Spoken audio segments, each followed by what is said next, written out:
같이 보실 하나님의 말씀은 누가복음 6장 37, 38 두 절 말씀만 같이 보겠습니다. 누가복음 6장 37절, 38절 두 절 말씀만 같이 한 목소리로 읽겠습니다. 시작. 비판하지 말라. 그리하면 너희가 비판을 받지 않을 것이요, 정죄하지 말라. 그리하면 너희가 정죄를 받지 않을 것이요, 용서하라. 그리하면 너희가 용서를 받을 것이요, 주라. 그리하면 너희에게 줄 것이니 곧 후히 되어 누르고 흔들어 넘치도록 하여 너희에게 안겨주리라. 너희가 헤아리는 그 헤아림으로 너희도 헤아림을 도로 받을 것이니라. 하나님의 아멘. 말씀이 참으로 귀하고 아름답다는 것은 그 말씀이 참으로 단순하고 분명하다는 것입니다. 하나님의 말씀은 오랜 시간 연구하고 오랜 시간 묵상하고 오랜 시간 탐구한 끝에 이룰 수 있는 진리가 아니고요, 우리 곁에서 단순하고 명료하게 들려주시는 하나님의 분명한 음성입니다. 특히나 예수님의 말씀은 더욱이 그러합니다. 제가 한번 이렇게 한번 물어볼까요? 여러분, 어떻게 사는 것이 신앙인으로 살아가는 것일까요? 어떤 것이 신앙인으로 살아가는 방법일까? 신구약 성경을 다 요약하면 사랑이라고 배웠습니다. 마음과 뜻과 성품을 다해 하나님을 사랑하고, 둘째도 이와 같은데 내 이웃을 내 몸과 같이 사랑하는 것, 이것이 모든 말씀의 요약이고 대명령이고 헌장이라고 그렇게 들었습니다. 자, 그러면 도대체 우리가 이 사랑을 어떻게 실천할 수 있을까? 무엇을 얼마만큼, 그리고 어느 정도 하면 우리가 사랑하는 삶이라고 인정받을 수가 있을까? 어느 만큼 상대방을 대해야, 또 어떤 모습으로 대해야 우리가 정말 사랑한다고 인정받을 수 있을까? 이런 생각이 듭니다. 이 질문에 대한 여러분들의 답은 뭔가요? 얼만큼, 어떻게, 어느 정도까지 사랑하면 도대체 사랑한다고 인정되는 걸까? 여러분들의 답은 뭡니까? 여기에 대해 주님께서 들려주시는 너무나도 명료한 답을, 아주 간단하고 분명한 답을 여러분에게 소개할까 합니다. 너무 아름다운 구절을 하나 소개하겠는데요, 31절을 우리가 같이 한번 읽었으면 좋겠습니다. 누가복음 6장 31절 시작. 남에게 대접을 받고자 하는 대로 너희도 남을 대접하라. 이겁니다. 이것이 대원칙이고 방법입니다. 남에게 대접을 받고자 하는 대로 남을 대접하라. 마태복음 7장 12절에서 마태는 예수님의 말씀 이 부분을 조금 더 자세하게 이렇게 기록을 했습니다. 그러므로 무엇이든지 남에게 대접을 받고자 하는 대로 너희도 남을 대접하라. 이것이 율법이요 선지자니라. 그러니까 마태복음에는 오늘 본문 뒤에 이것이 율법이요 선지자니라 하는 부분이 첨가되어져 있는 거죠. 누가복음에서는 그 내용만 나타나고 있는데 마태복음에는 이것의 중요성을, 그러니까 남에게 대접을 받고자 하는 대로 남을 대접하라, 이것의 중요성을 설명하기 위해 이것이 곧 율법이요 선지자니라 하는 말을 덧붙이고 있는 겁니다. 마태복음에는 이 마태복음에 기록된 이 율법과 선지자라는 말은 사실은 굉장히 중요합니다.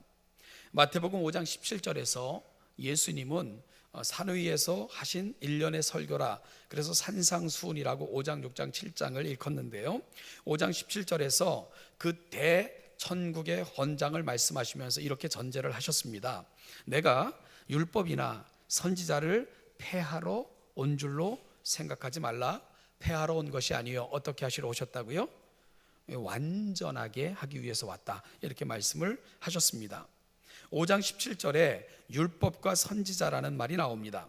예수님은 율법이나 선지자를 폐하러 온 줄로 생각하지 말라, 폐하러 온 것이 아니라 율법은, 하나님의 말씀은 1.1핵이라도 주님 다시 오시는 그날까지 사라지지 않는다 말씀을 하셨습니다. 여러분, 여기서 율법과 선지자는요, 구약 성경 전체를 말하는 거예요. 예수님 당시 보편적인 구약의 분류법은 율법서와 선지서로 그렇게 크게 구분을 했습니다. 누가복음에서도 이 분류법은 그대로 사용되고 있는 것을 확인할 수 있는데요, 예수님은 자신이 오신 목적이 율법과 선지자고 구약 성경의 그 어떤 부분도 폐하러 오신 것이 아니고 완전하게 하러 오셨다, 이렇게 자신이 오심을 설명하셨습니다.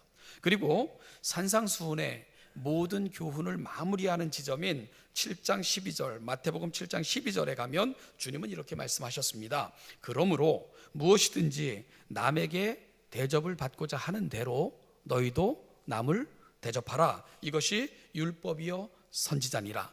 그러니까 이 마태복음의 산상수훈은 5장 17절, 7장 12절 율법과 선지자라는 그 틀 속에 놓여져 있는 것이 산상수훈의 내용들이라는 것을 알게 되는 겁니다. 그러면 5장 17절과 7장 12절에서 예수님은 내가 온 것은 율법과 선지자를 폐하러 온 것이 아니라 완전하게 하러 왔다. 그리고 나서는 쭉 1년의 설교를 하십니다. 그리고 이 설교의 마지막 끝부분에서 7장 12절에서 주님은 뭐라고 말씀하시냐면, 자 이제 다 들었냐? 내가 그럼 지금까지 설명한 재해석한 율법과 선지자를 한마디로 요약해 주겠다, 이렇게 말씀하시면서 7장 12절이 나오고 있는 거예요. 그러니까 여러분, 예수님이 설명하신 구약 성경의 대명령, 그리고 한마디로 요약하면 예수님은 어떻게 요약해 주고 계신 겁니까? 남에게 대접을 받고자 하는 대로 너희도 남을 대접하라. 이게 지금까지 내가 가르친 모든 것을 요약하여 들려주는 거다. 그리고 이것이 바로 율법과 선지자를 완전하게 하는 거다, 이렇게 말씀하고 계신 겁니다. 그래서 마태복음에서는 목적상 이것이 율법이여 선지자니라 하는 부분을 덧붙여 놓은 것입니다. 사랑하는 여러분, 너무 멋지고 너무나도 단순하고 그러면서도 아름답고 분명한 해석과 우리 삶을 향한 명령이 아닐 수가 없는 거예요. 자, 그렇다면 앞서 드렸던 질문을 여러분에게 다시 한번 하죠. 무엇을 얼마만큼 그리고 어느 정도 하면 사랑하는 삶이라고 말할 수 있죠? 어느 만큼 상대방을 대해야 되며 어떤 모습으로 대할 때 사랑하는 삶을 살고 있다고 인정받을 수 있을까요? 답이 뭡니까? 내가 남으로부터 대접을 받고자 하는 만큼 남을 대접하라.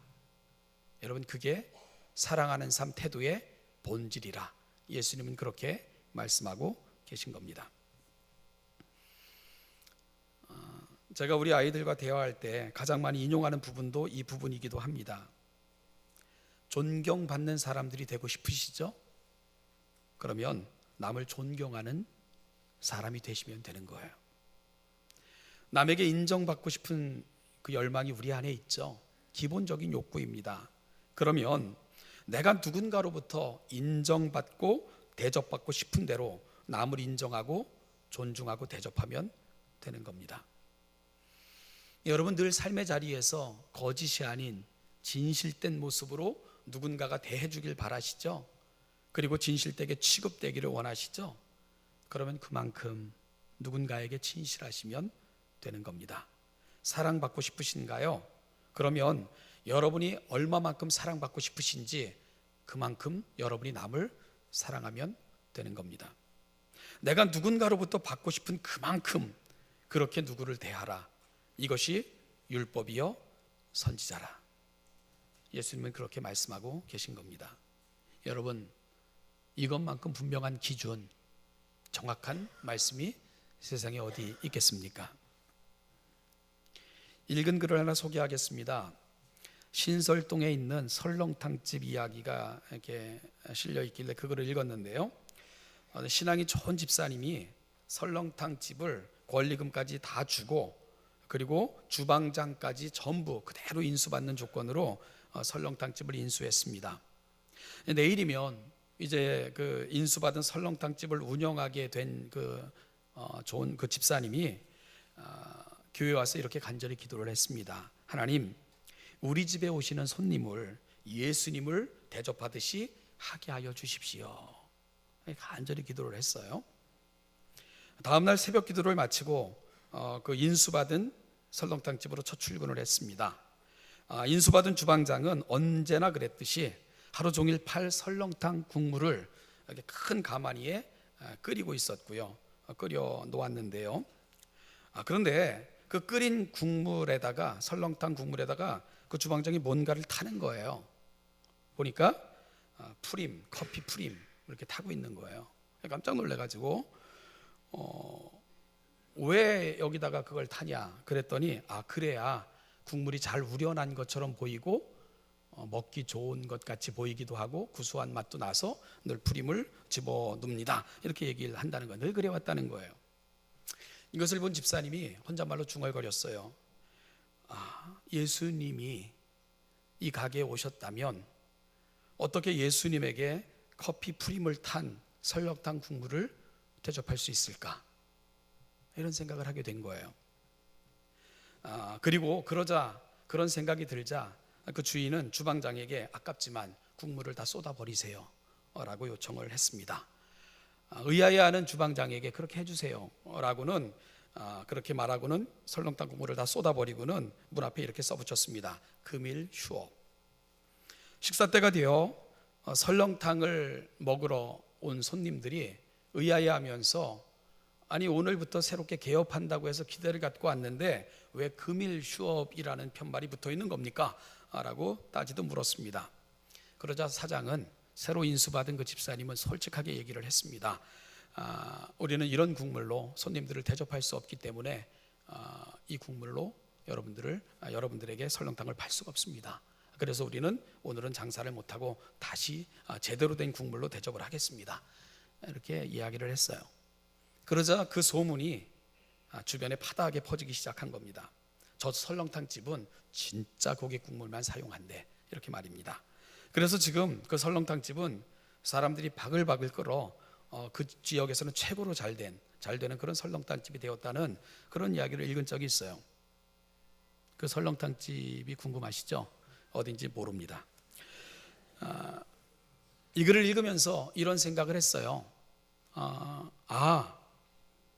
어떤 음식점이 좋은 음식점인가 하는 것은 그 집 식구들이, 그러니까 그 설렁탕 집 그 사장 식구들이 가서 우리 식당이에요 하면서 마음껏 먹을 수 있는 집이면 그 집은 좋은 식당일 거다, 이런 생각이 들었죠. 여러분, 우리 식구들이 먹을 거라고 생각을 하면 정성스럽게 음식 안 만드는 사람 없을 것이고요. 그리고 세상에 내 식구들이 먹을 거라는 생각을 가지면 음식 갖고 장난치는 사람은 없을 것입니다. 자기가 먹고 싶은 음식을 만들어 제공하는 것, 정말 내가 먹고 싶은 음식, 내가 언제 먹어도 기분 좋은 음식, 그거 만들어서 파는 사람이라면 그 사람은 정말 장사 잘하는 사람들일 거예요. 장사하는 사람들은 그거면 된 거죠. 여러분, 내가 어느 식당에 가거나 어떤 상점에 가서 내가 대접받고 싶은 만큼만 내 가게와 아니면 내 식당에 오는 손님들을 대한다면 그 식당은 더 이상의 상도를 논하지 않아도 될 좋은 식당일 것입니다. 그런데 하물며 우리가 장사하는 자리에서 우리가 주님이라고 고백하는 그 예수님께서 내가 운영하는 식당, 내가 하는 가게에 오셨다면 그 예수님에게 내가 뭘 대접할까? 그 예수님이 내가 대접하는 걸 보고 뭐라고 말씀하실까? 우리가 늘 인식하며 살아간다면 우리가 어떤 모습으로 우리가 살아가는 삶의 자리를 만들어 가야 될 것인가? 답이 나오지 않겠습니까? 그래서 어떤 분은 그런 얘기도 해요. 이 나라가 하도 음식을 가지고 장난을 많이 치니까 정말 불량식품을 만들거나 음식을 갖고 장난치는 사람들이 발각되는 즉시 그 만든 음식 가족들이 다 먹을 때까지 먹여야 된다. 그러면 결코 그런 음식은 못 만들 거다, 이런 얘기를 하는 것도 그런 유의 이야기의 연장 아니겠습니까? 사랑하는 여러분, 신앙의 역할은 이 세상과 동떨어진 초월의 영역이 결코 아닙니다. 신앙의 역할은 이 세상을 떠난 후에 가게 될 그 천국이 신앙의 역할이 아니라는 겁니다. 현실에 뿌리 박은 영성, 그것이 신앙의 본질이며 핵심입니다. 이 세상을 떠난 후에 누리게 될 그 영원한 생명, 그건 그분이 책임져 주시는 거예요. 그건 내가 얻을 수 있는 게 아닙니다. 여러분, 내가 영생을 내가 천국을, 내가 영원한 삶을, 아니요, 우리는 그거 얻을 자격도 없고 능력도 없어요. 그것은 장차 그분께서 저와 여러분들에게 선물로 주실 영역, 그것이 바로 이 세상을 떠난 후 그 세상의 이야기입니다. 여러분, 이것은 우리가 힘쓰고 애써야 될 영역이 아닌 거예요. 그렇다면 신앙인으로, 신앙의 이름으로 우리가 힘쓰고 애써야 될 영역은 어디냐? 그건 나중에 천국 가기 위해 천국을 목적 삼는 게 아니라 오늘 내가 이 자리, 내게 맡겨진 삶의 자리, 오늘 내가 숨쉬고 살아가는 이 자리, 오늘 여기 이 현실, 이것이 바로 신앙인으로 살아가야 될, 신앙인됨을 보여야 될, 내가 신앙인이라고 드러내야 될 바로 우리에게 맡겨진 유일한 자리라는 것을 기억해야 된다는 겁니다. 성경은 끊임없이 이 부분을 확인시켜 주고 있습니다. 여러분, 그런데 예수님의 가르침이 참으로 멋이 있는 것은요, 예수님의 가르치심 안에서는 하늘과 땅이 만나 하나가 된다는 데 있습니다. 그리스도인이 이 세상을 살아가면서 사람에게 행한 모든 것, 여러분, 그것은 이 땅에서 사람에게 행한 것으로 끝나지 않는다는 겁니다. 이 세상에서 사람에게 대한 태도와 자세는 종말 심판 때에 우리를 향한 하나님의 태도를 결정짓는 필연적인 결과를 낳는다. 성경은 늘 그렇게 말씀하고 있다는 겁니다. 오늘 본문 37절, 38절 다시 한번 보십시오. 여러분, 오늘 여러분들의 눈으로 한번 다시 한번 읽어보시면 오늘 읽은 본문은 하지 말라와 하라로 구성되어 있는 것을 보게 될 겁니다. 하지 말아야 할 것과 힘쓸 것, 여러분 오늘 본문에서 무엇을 하지 말라고 말씀하고 있습니까? 비판하지 말아라, 그리고 정죄하지 말아라, 그리고 무엇을 힘쓰라고요? 용서하라, 그리고 주라. 이것이 우리가 힘써야 될 항목이라고 가르쳐 주고 있습니다. 사람이 살면서 누군가를 비판하지 않고 산다는 것, 그건 있을 수 없어요. 그런데 여기서 비판과 정죄는 여러분 습관화된 비판, 그리고 타인을 배려함이 없는 정죄, 이런 걸 말하는 거예요. 그러니까 누군가를 늘 비난해요, 누군가를 늘 정죄해요. 그게 일상화되어 있고 습관화되어 있는 그 삶의 모습을 지적하고 있는 겁니다. 이러한 일들이 하나님을 섬기는 제자 공동체 속에서는 결코 나타나서는 안 된다는 겁니다. 왜냐하면 이런 것들은 하나님께 속해 있지 않기 때문입니다. 자, 그러면 그리스도께 속해 있는 특징은 뭔가? 그게 힘써 행하라는 겁니다. 용서와 베품, 이것이 그리스도인 공동체를 통해 하나님이 보길 원하시는 가장 하나님이 소원하시고 기대하시는 부분이라고 설명하고 있는 겁니다. 내가 살아가는 삶에서 누군가에게 어떤 가치를 보여주고 실현하는 그런 삶을 사는 것, 이건 매우 중요한 이야기입니다. 왜냐하면 여러분, 내가 누군가를 대하는 이 태도는 내가 누구에게 속해 있는가를 보여주는 그런 잣대가 되기 때문입니다. 그래서 36절에서 주님은 이렇게 말씀하셨습니다. 너희 아버지의 자비로우심과 같이 너희도 자비로운 자가 되라. 우리가 살아가는 삶의 내용과 모양은 바로 내가 섬기고 내 안에 좌정에 계신 그분을 나타내고 보여주는 거다. 그래서 내가 보여주는 누군가를 향한 삶의 태도와 그리고 방향은 내가 누구에게 속해 있는가 하는 것을 보여주는 가장 정확한 잣대라고 성경은 설명하고 있는 겁니다.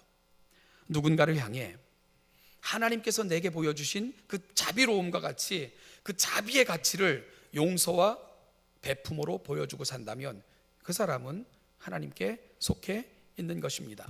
그러나 습관적으로 비판하고 배려움 없는 정죄, 이런 것들을 일삼고 산다면 우리는 결탄코 하나님께 속해 있지 않다는 방증이 된다. 성경은 그렇게 설명하고 있는 겁니다. 누군가를 대하는 나의 태도, 이것이 이 세상에서 우리의 소속을 확인할 수 있는 중요한 잣대가 된다고 성경은 말씀하고 있는 겁니다. 자, 그런데요, 오늘 본문은 단순히 여기서 그치는 것이 아니라 한 걸음 더 나아가는 중요성을 내포하고 있다는 것을 놓치지 말아야 됩니다. 그것은 이 세상을 하늘과 연결시키고 있다는 거예요. 다시 한번 오늘 본문을 살펴보죠. 동일한 패턴이 계속되고 있는 것을 확인할 수 있는데요, 무엇 못하라, 그리하면 무엇 못한다, 이런 식의 패턴입니다. 앞에부터 다시 한번 보면 비판하지 말라, 어떻게 됩니까? 그리하면 너희가 비판을 받지 않을 것이요 정죄하지 말라. 그리하면 너희가 정죄를 받지 않을 것이요 용서하라. 그리하면 너희가 용서받을 것이요 주라. 그리하면 너희에게 줄 것이다. 이런 패턴입니다.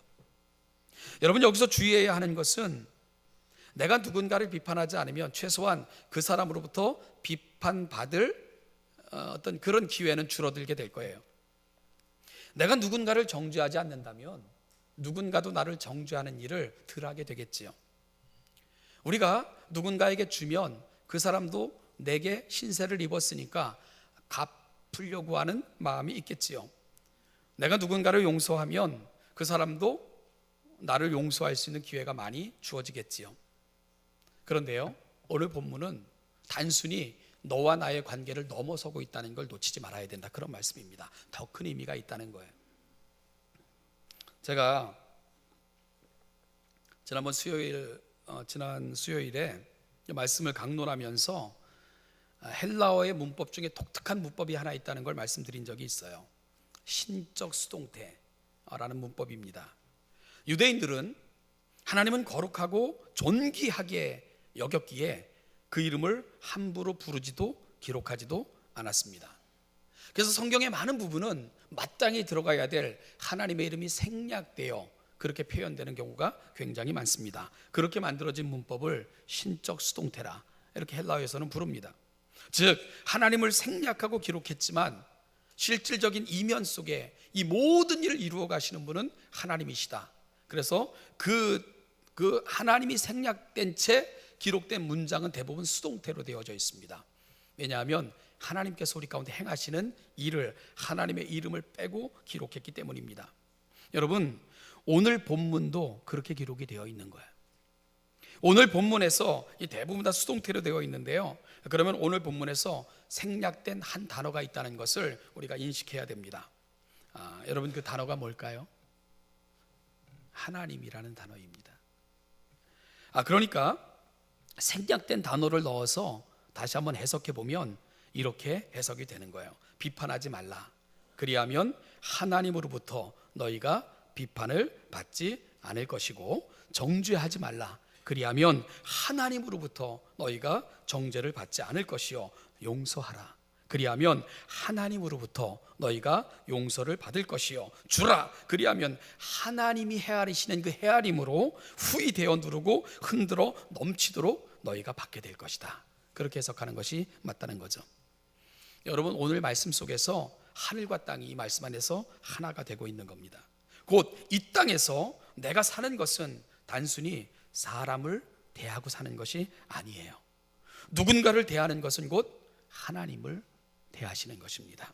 누군가를 용서하고 베풀고 대접한다는 것은 곧 하나님께 하는 것이며, 바로 이 땅에서의 수고는 하나님으로부터 받게 될 그 놀라운 미래의 일들을 미리 이 땅에서 여러분의 삶으로 살아내는 것이라는 것, 이것이 바로 주님의 설명이라는 겁니다.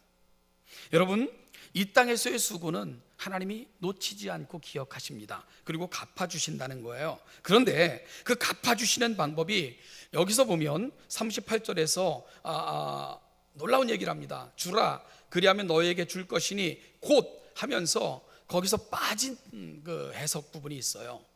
그 부분이 뭐냐면 하나님의 방법대로라는 부분이 빠졌습니다. 그러니까 하나님이 측정하시는 하나님의 측정의 방법대로 저와 여러분들에게 채워주신다는 거예요. 여러분, 세상도 이렇게 뭔가 구워주면 조금 더 이자까지 붙여서 원금과 이자를 갚는 것이 상식적인 거죠. 그런데 요즘 보면 이런 상식도 다 무너진 것 같은 생각이 들긴 하는데요. 요즘 보면 굉장히 기분 나쁜 게 많은데 그 중에 하나가 과자입니다. 과자는 옛날에 비해 봉지는 되게 커졌는데 내용은 형편없이 적어졌어요. 그리고 그 공간을 과자 대신 바람으로 다 채워놓았어요. 그리고 그들은 소비자를 걱정해 주는 척해요. 과자가 부서질까 봐 그렇다고. 난 부서져도 많은 게 좋은데 도대체 그 소비자가 누군지 잘 모르겠어요. 온갖 방법으로 저를 속이고 적게 들어갈 수 있는 온갖 방법을 고안해요. 그리고 말만 무성합니다. 이게 세상의 모습이라는 거예요.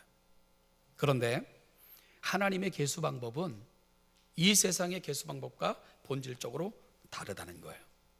여러분, 하나님의 계수 방식의 기본이 뭔지 압니까? 후히라는 단어예요. 후히. 이 후히라는 것은 잘 쳐준다, 그런 말이겠죠. 후하게 쳐준다, 그런 얘기입니다. 그런데 하나님께서 이 땅에서의 우리의 수고를 어떻게 계수하여 채워주십니까?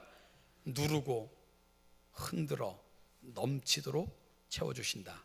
그게 하나님의 측량법이고 갚아주십니다. 이렇게 설명하고 있는 겁니다. 여러분, 이것이 하늘나라 계산법입니다.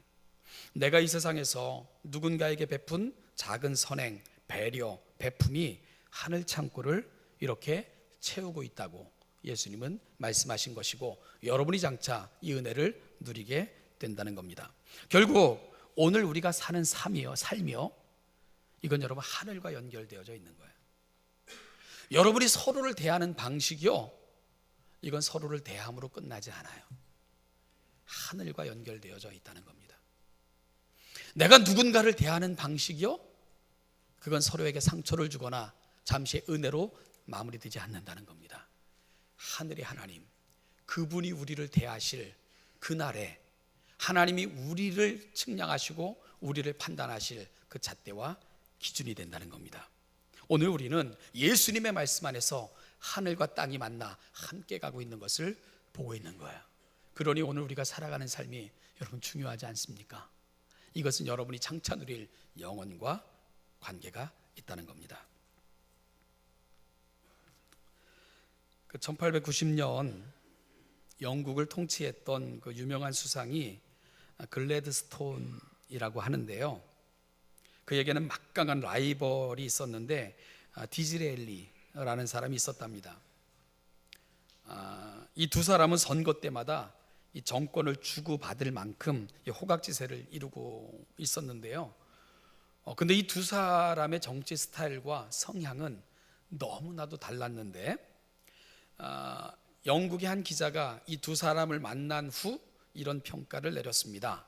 글래드스톤과 식사를 하고 나면 그가 영국에서 가장 뛰어난 사람이라는 생각이 들고, 디즈레일리와 식사를 하고 나면 내가 영국에서 가장 뛰어난 사람이라는 생각이 든다, 이렇게 평가를 했어요. 세상에 뛰어나고 똑똑하고 유식하고 말 잘하는 사람은 매우 많습니다. 그런데요, 상대적으로 그를 만나고 나면 내 어깨가 올라가고, 그를 만나고 나면 내가 존귀한 사람이 되고, 그를 만나고 나면 내가 참 괜찮은 사람이라고 들게끔 만들어주는 그런 사람은 상대적으로 적다는 겁니다. 세상은 잘난 사람들이 잘난 척하는 그런 장소인지 모르지만, 교회 공동체는 그 사람으로 말미암아 내가 잘나지는 공동체, 그게 교회의 본질입니다. 서로를 세워주고, 서로를 헤아려 살펴주고, 서로를 존귀한 자로 만들어주는 곳, 여러분, 그것이 바로 교회입니다. 그것이 바로 교회 공동체의 본질입니다. 남에게 대접을 받고자 하는 대로 남을 대접하라, 이것이 율법이요 선지자니라. 오늘 여러분들이 누군가를 대하는 방식, 그것이 곧 여러분들이 누군가로부터 평가되어지고 있다는 점을 놓치지 마십시오. 아무리 내가 잘나 보여도요, 다른 사람 앞에 아무리 내가 나를 드러내고 싶어도 여러분들이 누군가를 대하는 방식이 여러분들이 사람들 속에 평가되어지는 여러분의 본질이라는 걸 놓치지 말라는 거예요. 그런데 더 무서운 것이 있습니다. 바로 하나님께서도 오늘 내가 누군가를 사랑하며 대하고 누군가에게 다가가는 방식대로 저와 여러분들을 만나신다는 겁니다. 그렇게 하늘과 땅은 만나 하나가 되는 겁니다. 야고보 장로는 이렇게 말합니다. 야고보서 2장 13절에서 긍휼을 행하지 아니하는 자에게는 긍휼 없는 심판이 있느니라. 기억하십시오. 기도하겠습니다. 하나님 아버지, 오늘 내가 살아가는 삶의 자리가 하나님을 만난 자리이고 하나님을 보여주는 자리이며 하나님처럼 살아가는 자리인 것을 놓치지 않도록 은혜를 허락하여 주옵소서. 하나님 아버지, 오늘 내가 살아가는 삶의 방식이 장차 하나님 앞에 설 때에 내가 하나님을 대면할 방식이라는 것을 놓치지 않게 하시고, 하나님이 우리에게 주신 그 아름답고 멋진 신앙이 오늘 이 땅에서 살아가는 삶의 자리, 누군가에게 하나님처럼 나타나는 그런 복된 삶을 살아가는 하나님의 거룩한 백성들이 되게 하여 주시옵소서. 우리 주 예수 그리스도께서 이 땅에 오셔서 우리 위에 모든 것을 내어주시는 방식으로 우리를 구원하셨고, 우리의 모든 상처를 끌어안는 방식으로 치유하셨고, 자신이 낮아지시면서 우리를 높여주셨고, 하나님 우리를 존귀한 자로 하나님 앞에 세워주셨는데, 오늘 내가 만난 예수 그리스도, 그분으로 말미암아 받은 은혜가 이 땅을 살아가는 우리의 삶의 내용이 되게 하여 주옵소서. 남에게 대접을 받고자 하는 대로 남을 대접하라. 하나님 놓치지 않고 잊지 않고 우리 가슴판에 새기고 한 주도 승리하며 살아가는 하나님의 거룩한 백성들 되게 하여 주옵소서. 감사드리며 예수님의 이름으로 기도하옵나이다. 지금은 아멘. 우리 주 예수 그리스도의 은혜와 아버지 하나님의 무한하신 사랑과 성령의 감동, 교통, 충만케 하심이 우리가 은혜를 받았음에 은혜의 통로가 되고, 거룩한 구원을 받았음에 구원받은 자로 살고, 우리가 부탁받은 것이 있음에 그 명령을 가슴에 담고 이 땅을 하나님의 나라, 그 아름다운 주의 처소로 그렇게 만들어가기를 소망하며 이 자리에 있는 우리 신원여담교회 모든 성도들과 그 사랑하는 가정들과 그 가정에 선물로 주신 자녀들과 그들이 꿈꾸며 준비하는 모든 미래 위에 이제부터 영원까지, 그 영원까지 함께 하시기를 축원하옵나이다.